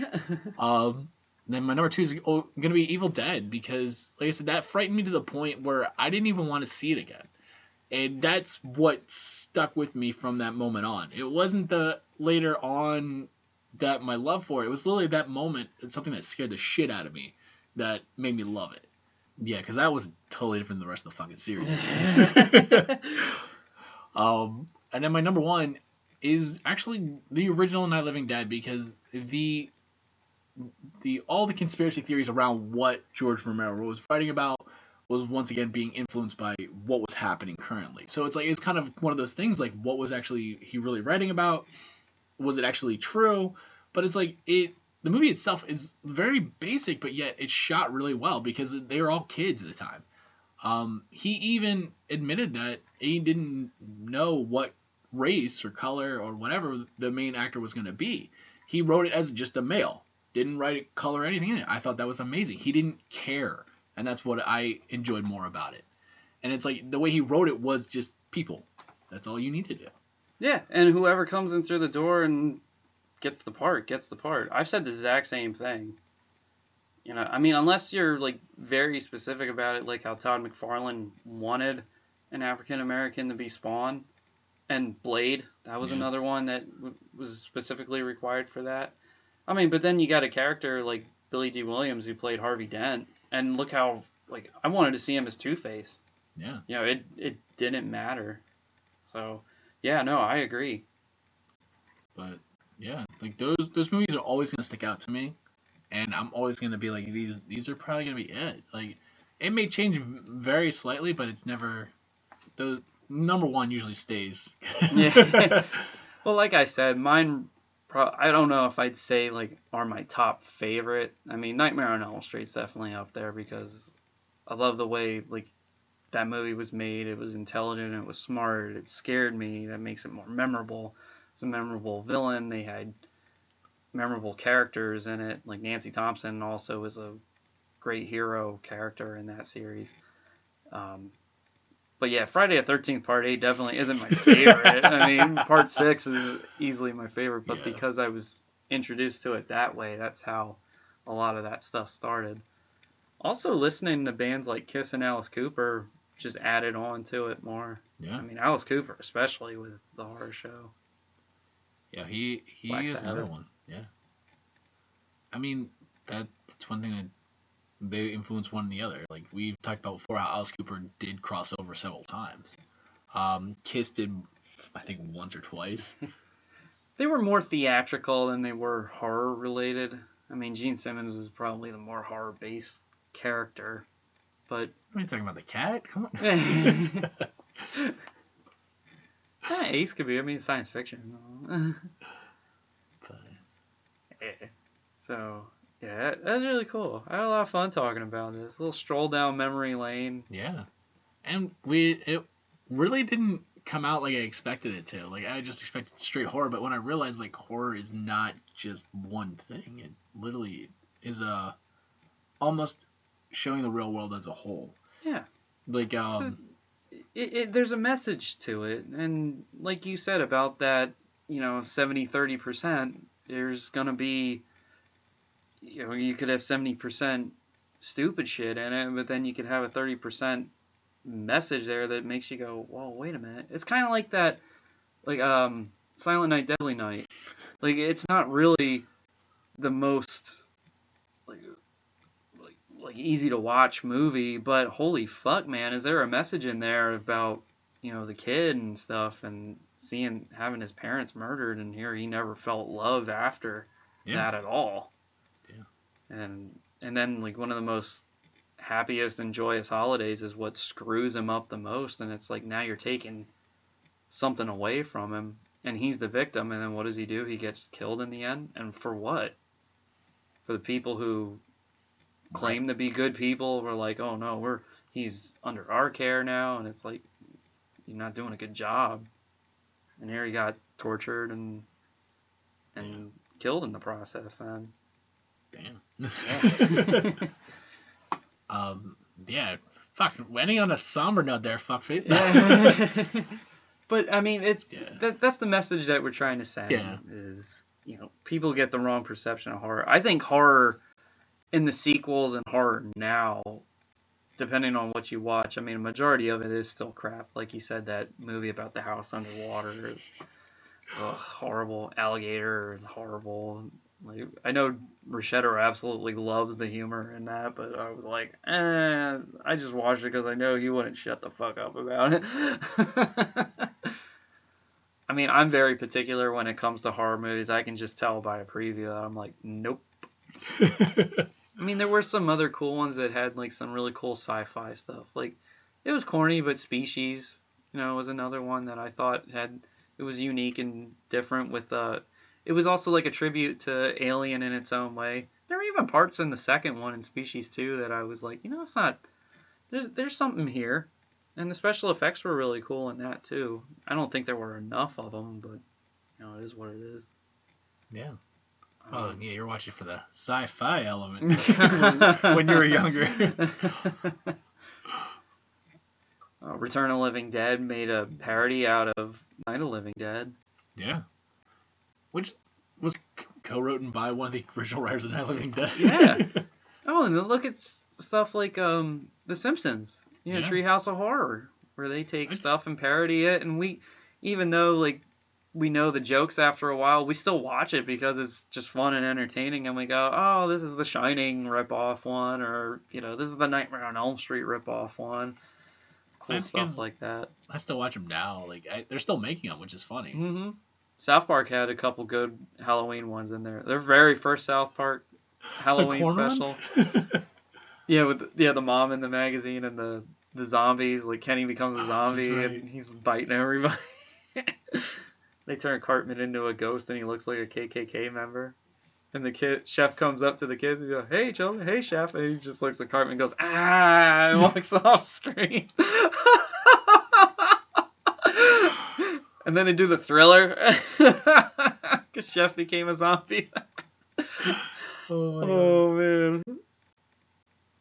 So like even through like the dark stuff, I mean, you can still have so much fun with horror. I mean, like those old kids books, I love them. Like I remember a book called Taily Po, which was about this old man that had like 3 hunting dogs, and he cut this one creature's tail off and he made soup out of it and he ate it, and it would come back going, "Taily Po, Taily Po," and he wanted his tail back, and all you saw at the end was that the creature jumps up on his bed and just starts slashing the sheets, and then the next page is, "I got my Taily Po back." Fuck, man. Yeah, that was a kid's book, dude. Dude, even like scary stories to tell in the dark. Yeah. Oh, there was another good one. Yeah, I was hooked on those too in elementary school. Like anything horror, it was like, just give it to me. I always loved hearing horror stories. Sometimes they were even better than books. Well, I mean, look at Jason Goes to Hell. The story was better than the movie. Yeah, the story was better than the movie. But I mean, even through horror, we get to meet a lot of amazing people. I mean, even with the amount of, I want to say, like, the amount of people that we meet, like, even doing the show with Jen Harding, she does a lot of her art with horror base. And there's a beauty in that scary, morbid stuff. Yeah. I mean, even my oldest niece, she sees my sweatshirt and goes, "I really like this design with the skull and the flowers on it." You know, and that's coming from a 10-year-old.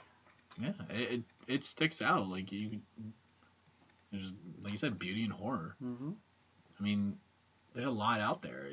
It could be good, could be bad, but it's fun to see. Like, I also enjoy talking to some of those actors that were, or directors who were involved with those horror movies, and they say, well, when I'm writing, like Tom McLaughlin doing Friday the 13th Part 6, how he said he had to come up with, like, incorporating tributes like Frankenstein, electrocute him and bring him back, and doing occult studies, and because I got into, not that like I was studying Satanism, like for practices, but I was studying it to be like, what do these people do? Like, what is the stuff with the occult? And I'm still kind of learning, because there's actually a lot more people in it, but we don't know about it because it's not socially acceptable.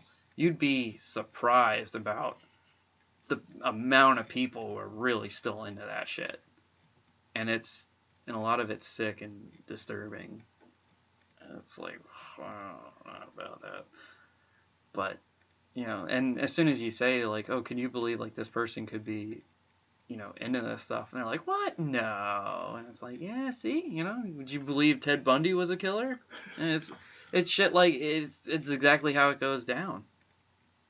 And a lot of those actors and celebrities that we meet at horror conventions, when they talk about the behind-the-scenes stuff and making the movies, and how, like you said, we're into the documentaries, it's just so much fun to talk to them, and how they just get so into the characters and they love playing the bad guys, because a lot of those there are actually good people, and they don't have the A-list careers, but they have done so well for themselves, even if it's just from one movie. Yeah. And they're willing to talk to us and tell all these like really great stories and actually have generosity.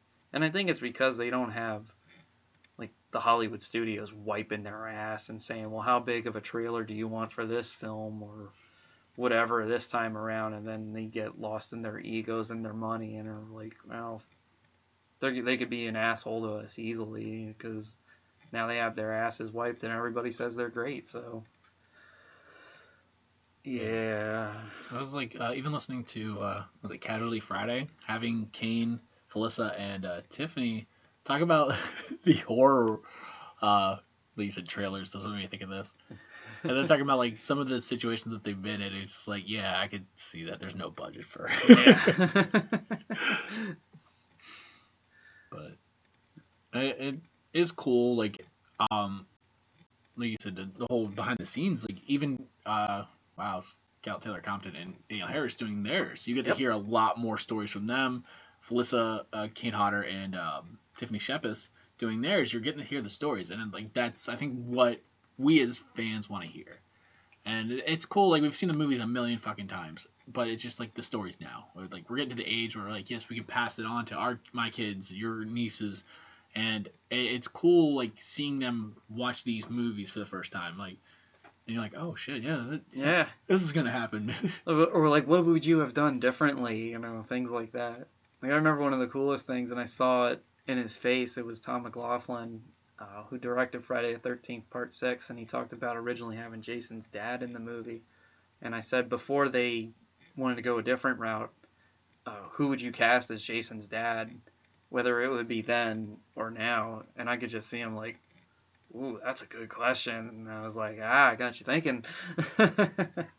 That's the one thing I always feel bad, like when I go horror movie convention, because like you're already in that line for like fucking ever, and then you finally get up there and it's like you don't want to take up their time, but you want to actually like talk with them. Mm-hmm. And it's like I feel bad like you're asking like a million questions, and then it's like you're actually having that moment with that person, and you're like, oh yeah, there are people waiting behind you. Yeah. And it's sad because there are some people, like I met a couple people. I think Darcy DeMoss was one because I said, I'm sorry, I'm taking up your time. And she's like, oh, that's okay. She was really cool, by the way. Yeah. It is cool just talking to them. Because the people behind the monsters that we see are just as cool. Mm-hmm. And I think they're the ones that, I know people make fun of them for going to these conventions because they're like, oh, they're not getting a job. But I'm like, yeah, but guess what? They're getting paid being there. Yeah. So who's laughing now? And it might not be. Like, I heard a lot of things where people use the conventions to make money for the next project. That's true, too. I heard about George Romero. Felissa Rose does it. So it's like, it's one of those things, like, it's not because they're not getting a job. It's because they're working on the next job. And those conventions, I feel like in the past 10 years, have exploded. Oh, big time. I mean, just look at the prices going up the way they have. Yeah. And it sucks because, like, we went for so long, and then now it's like we're starting to get to the point where it's like, yeah, we're coming to the end of the people we want to meet, and like, but it's just like, now, like I said, like my daughter, like she got to meet a lot of people already, and she doesn't even know. Yeah. Like there's the picture of us with Tom Atkins, and you can tell her she does not give two flying fucks that she just met Tom Atkins. Like we were excited. Her meeting Felissa was cool. So it's like her getting to meet those people, and she doesn't even know like who she met. But one of these days down the line, it's gonna be, hey, you met them, and here's a picture with them, and it's gonna be like, oh wow. Yeah. You know, that's the kind of stuff that you'll see like some people say for show and tell. Yeah, there's this time I met this person and they were in a movie, you know. I mean, one of the first pictures I got, like I finally getting like real pictures, was Lexi got it as a Christmas present. I got to meet Bruce Campbell, and Thea was really tiny, so she might have been almost a year old. She was asleep the whole fucking time. It was funny. We had this picture. It's me smiling like an idiot, and Thea's asleep, and then Bruce Campbell, amazing. Even when we met, wow, I just totally drew a blank, Joe Bob Briggs and Darcy, Thea didn't give two flying fucks that she was meeting people. Because, like, she's, like, looking over here at the camera, and I'm like... But, like you said, it's going to be later on when she realizes, like, yeah, I met... Exactly. Yeah, I mean... And maybe there'll be more of a connection with horror and you, and her, and you can tell her the stories, just like how I tell my nieces a little bit about it. Even it was funny, like they were like super into it when they were younger. I still remember telling them about Freddy Krueger and showing them pictures, and they weren't scared. And then something was said about they were going to, I think it was Cedar Point out in Ohio. And they're like, is Freddy there? And I said, yeah, there's an Elm Street everywhere. And you just saw him like, oh. And then Farrell said, that's my sister. She goes, yeah, Cedar Point's in Ohio. And I said, oh yeah, well that's where Springwood is. That's where Freddy's from. And you could just see both of them like, oh. Ironically, it's true. Yeah. He is from Springwood, Ohio.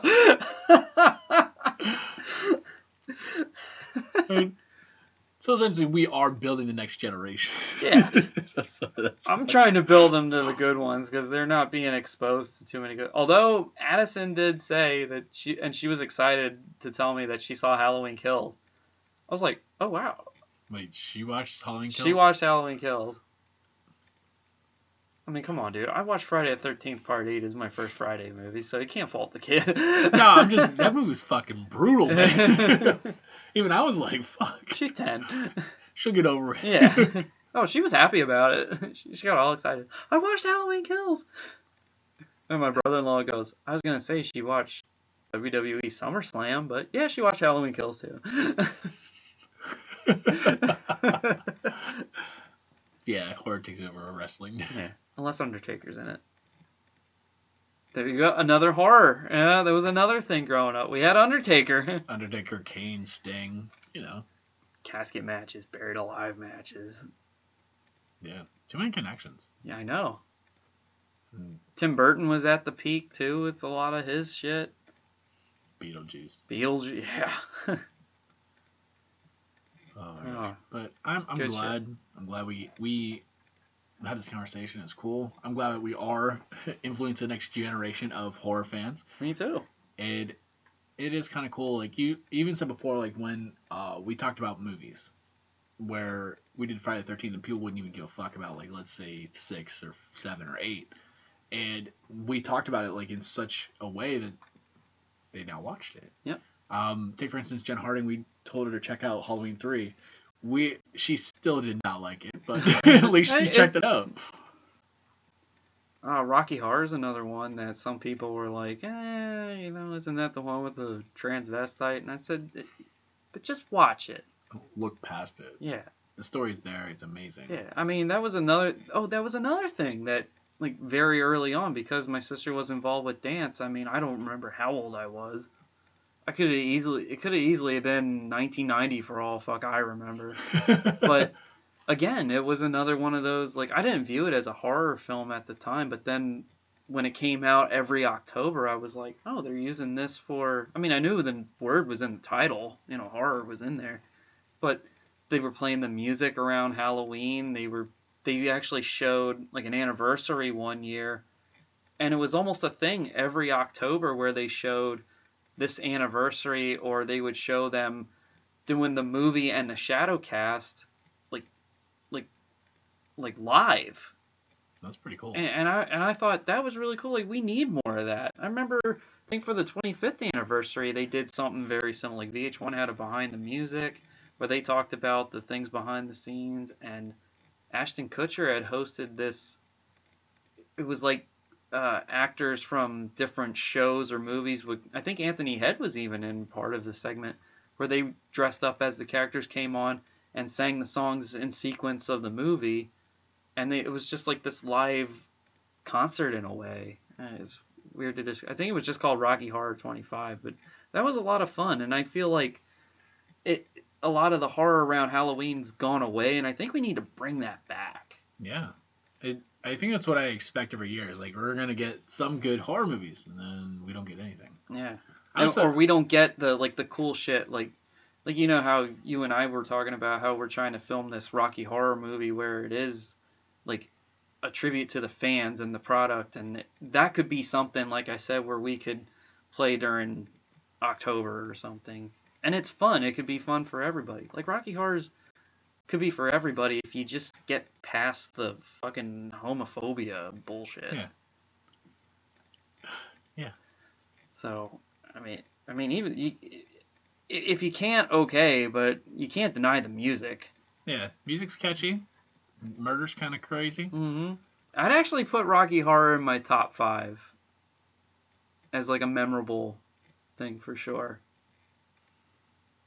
I have to make a top 10 now of like, I know. like my favorite horror movies in general. Yeah, because that was very memorable too. Maybe we'll have to do that on our Instagram. Just post the 10. Yeah, we should. Like here's Jeff's, here's mine. I mean, we got Instagram, so we might as well use it. Well, that's why we wrap it up. Yep. If you guys have anything, you can find us on Instagram. We've got the Cinema Sanitarium. You have Collin. Was it the real Collin Peters?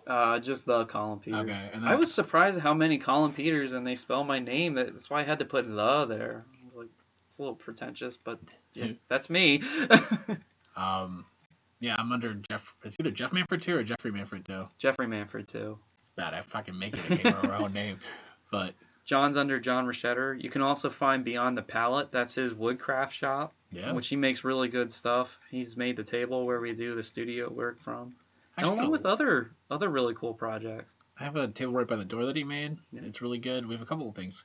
Like, honestly, like, I was doing it at first to help him out, and then I realized he does do really good work. It sounds like an asshole. Yeah. Because it's like, I wanted to support him, and then when I actually got some of the products he made, I was like, yo, this is really good. And like, even the table we have now, it's holding up.